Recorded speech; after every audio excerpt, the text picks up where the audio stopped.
Picture this. You're reaching for a fallen mango in the soft twilight of Maharashtra. You feel a prick, smaller than a thorn, on your index finger. You shake it off, but then you see it, a tiny translucent shadow scuttling into the dust. You've just met the Indian red scorpion. It's no bigger than your thumb, but in about 60 seconds, your heart is going to start beating like a trapped bird trying to break out of your ribs. Oh, hey there. I'm your host, and yes, I'm weirdly calm about all of this, which either means I've done this long enough that death is just content to me, or something went wrong in my development. Possibly both. We're talking about a venom that doesn't just bite, it recalibrates your entire internal pressure. This isn't just a sting, it's a chemical detonator. The pinch doesn't stay a pinch. Within 30 seconds, it becomes something else entirely. Something that doesn't have a clean name in any language, which is why survivors across Maharashtra and Tamil Nadu have independently landed on the same description. Liquid electricity. Not burning, not stabbing. Something that moves, that travels, that seems to have an agenda.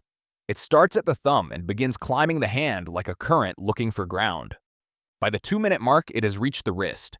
By 5, the elbow. The sensation isn't on the skin, it's underneath it, deep in the periosteum, the thin membrane wrapped around bone. Your bones are on fire from the inside, and there's nothing to press, nothing to ice, no position that makes it better. Survivors describe the urge to tear their own arm off not as hyperbole, but as a genuine, rational feeling solution to an irrational problem. Here's what's actually happening. The venom is a cocktail of neurotoxins, primarily a peptide called Tityustoxin, and it is doing exactly one thing with tremendous efficiency, forcing every nerve ending in the affected tissue to fire simultaneously and continuously. It is the biological equivalent of holding every key on a piano down at once and calling it music. Your nervous system isn't being damaged yet. It's being hijacked, turned up past any volume it was designed to handle. This is just the opening act. The venom hasn't even reached your bloodstream yet. Within 15 to 30 minutes, the venom crosses into systemic circulation. And this is where the red scorpion earns its reputation, not through direct toxicity, but through an act of biological manipulation so elegant it almost deserves respect. The neurotoxin reaches your autonomic nervous system, the part of you that runs quietly in the background, managing heart rate, blood pressure, digestion, sweat glands, every function you never consciously think about. And it does something specific. It forces that system into full, unrelenting, sympathetic overdrive, the fight-or-flight state, permanently, with no off switch. Your adrenal glands respond the only way they know how. They dump. Epinephrine, norepinephrine, cortisol, the entire emergency chemical arsenal, floods your bloodstream in quantities normally reserved for the moment a car is about to hit you. Except the car never comes. The threat never resolves. So the hormones keep arriving, and your body keeps responding to them. And the cycle feeds itself in an escalating loop that physiologists call an autonomic storm. This is the trap. The venom doesn't need to destroy your organs directly. It just needs to convince your body that it is under constant mortal threat, and then step back and watch while your own survival machinery tears itself apart. Your heart rate climbs. Your blood vessels constrict. Your blood pressure begins its ascent toward numbers that human cardiovascular systems were simply not engineered to sustain. The scorpion's venom is now a passenger. Your adrenaline is doing the driving. You know the feeling after you've narrowly avoided an accident. The shaking hands, the heart hammering against your sternum, the metallic taste at the back of your throat. That lasts maybe 90 seconds before your parasympathetic system steps in and talks you down. Now imagine that moment frozen, sustained, locked in place with no resolution coming. Your heart rate, which was sitting around 72 beats per minute when you were pulling weeds this morning, has now crossed 150, then 160.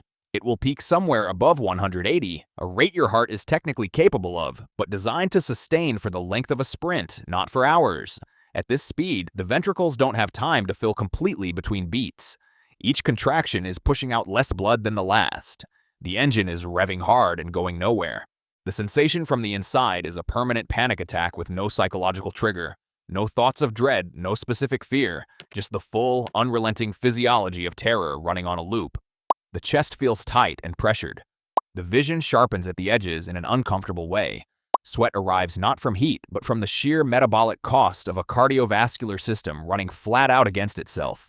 Your body is sprinting toward an invisible finish line. And the finish line is not rest. It is exhaustion. The deep structural kind where muscle fibers begin to fail not from lack of will but from simple biological depletion. The heart is a muscle. Muscles tire. The autonomic storm doesn't stop at the heart. It moves through every system it governs, and the digestive system, dense with nerve endings, exquisitely sensitive to adrenaline, responds with something approaching total mutiny. The smooth muscle lining your stomach and intestines contracts in waves it can't control. The nausea arrives first, enormous and non-negotiable, the kind that doesn't build gradually but simply exists suddenly at maximum intensity. Then comes the vomiting, forceful, repetitive, offering no relief because relief is not the point. This is not your body expelling a toxin it has identified. This is your gut reacting to a nervous system it can no longer interpret correctly. Survivors describe the abdominal cramping as secondary only to the bone pain, a deep, grinding, continuous contraction that makes it impossible to find any comfortable position. You cannot stand straight. You cannot sit without it worsening. The body, which is already fighting to maintain blood pressure and heart function, is now losing fluid it cannot afford to lose. This chapter of the envenomation is the one that strips the experience of any remaining composure. The bone pain was survivable in a white-knuckled way. The heart rate was terrifying but internal. This is visible, humiliating, relentless. The laborer who ignored the sting because they had work to finish is now on the ground. Whoever is nearby has stopped pretending this is minor. The small things, it turns out, were never small.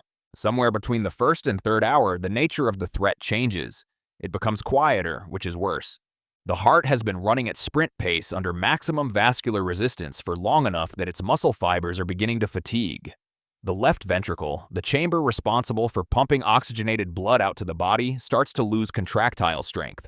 It pumps, but with less force. It falls behind. And when the left ventricle falls behind, blood begins to queue up in the pulmonary circulation, the network of vessels running through the lungs. Pressure builds in those vessels. And when pressure builds long enough, fluid begins to weep through the vessel walls into the surrounding tissue, into the air sacs themselves, the alveoli, the tiny structures whose entire job is to exchange oxygen for carbon dioxide. They were not designed to hold liquid. When they do, the trade stops working. The breathing changes first. A slight laboring, a sense that each breath is not quite completing. Then a cough arrives, dry at first, then increasingly productive of something that shouldn't be there. The oxygen saturation in the blood begins to fall quietly without fanfare. This is the pivot point of the whole story. Up until now, the body has been fighting too hard. From here, it begins to fight too weakly. The autonomic storm created the crisis. The failing heart is the crisis, and the lungs are simply where the consequence becomes impossible to hide. This is the chapter nobody who has seen it forgets. As the pulmonary edema progresses, as more and more fluid accumulates in the alveoli, the lungs' capacity to hold air shrinks in real time. Each breath moves less oxygen. The body responds by breathing faster, harder, and recruiting every accessory muscle in the neck and chest to assist. The effort of breathing becomes the primary occupation of every waking moment. And then the cough produces something pink. Frothy, pink-tinged sputum is the clinical hallmark of severe pulmonary edema, and it is the moment that separates a bad envenomation from a fatal one. It means the air sacs aren't just damp, they are filling. The fluid mixing with air during forced breathing creates foam, and the foam is tinged pink because the pressure has ruptured small capillaries in the lung tissue itself. You are, in the most literal physiological sense, beginning to drown, not in water. In the fluid your own failing circulation can no longer contain. The sensation survivors describe, the ones who made it to the other side of this, is of breathing through a wet cloth that is being pressed tighter with each minute. The hunger for air becomes absolute, overriding every other sensation, every other thought. The bone pain is gone, not because it resolved, but because the brain has more urgent business now. At this point, without intervention, the arithmetic is simple. The lungs are losing, and the clock has never been louder. The heart has been trying to compensate for hours. It accelerated, constricting the peripheral vessels to maintain central pressure. It ran every emergency protocol it had. And now, quietly, it begins to fail at doing even that. Blood pressure, which was dangerously high, starts to fall. Not gradually, it drops in a way that the body perceives as catastrophic, because it is. The peripheral vascular system, which had been clamped tight by the sustained catecholamine surge, begins to lose tone.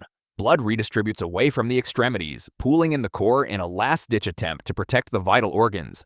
The hands and feet go cold and pale. The skin takes on a gray mottled quality, a visual record of a circulation in retreat. The sweating returns now, but it is different from the anxious perspiration of the autonomic storm. This is the cold sweat of shock, clammy, profuse, the body's confusion made physical. The pulse, which was hammering and hard, becomes rapid, thin, and difficult to find at the wrist. Doctors call this a thready pulse, and the word is exactly right. It feels like a thread where a rope used to be. Consciousness begins to narrow. Not with pain, not with drama, with a dimming.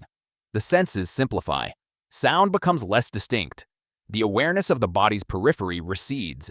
What remains is a strange, floating quality, almost peaceful, that is not peace at all, but the brain rationing blood to preserve the functions it considers non-negotiable.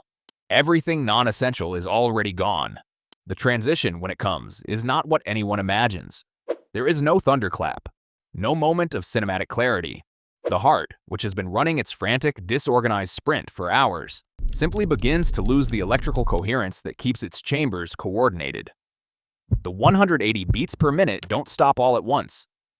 They stutter first. They fragment into irregular patterns, the ventricles contracting without proper rhythm, pumping inefficiently, then barely at all. The blood pressure, already collapsed, reaches numbers incompatible with consciousness.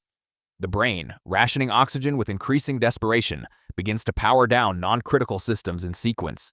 Vision narrows to a tunnel, then the tunnel closes. Sound becomes distant and then abstract, present but no longer meaningful, like hearing voices through a wall in a language you've forgotten. What remains, in the final seconds of adequate perfusion, is sensation without context. Warmth. The absence of the pain that had defined the last several hours.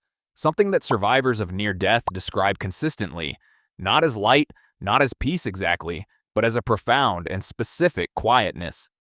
The noise of the body fighting itself simply stops. The last thing to go is the electrical activity of the heart itself, a flat, still line where hours ago there was a war. The rice paddy is still there.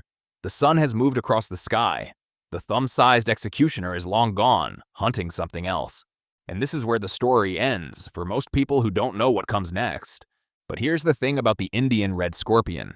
Its venom has a weakness.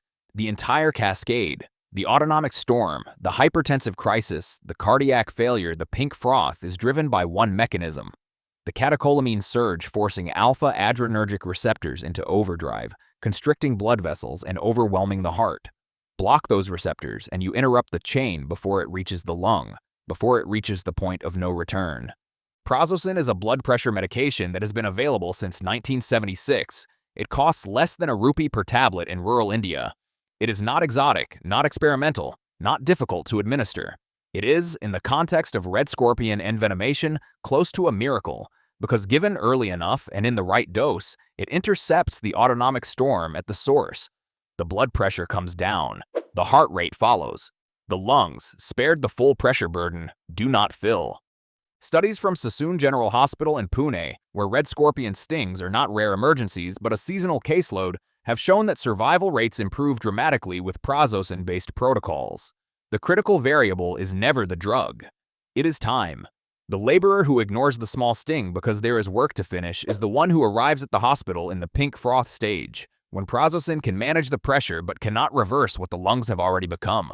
The scorpion is thumb-sized, the pill is smaller. Between them stands every minute you spend deciding whether the small thing matters. It always mattered. If you learned something horrible today in the best possible way, subscribe to The Final Sting. We cover the full taxonomy of ways the natural world is trying to end you, with love, with science, and with a deeply inappropriate amount of enthusiasm. Drop a comment below. What do you want us to cover next? I'm already dreading the research. Can't wait. I'll see you in the next one, assuming we both make it.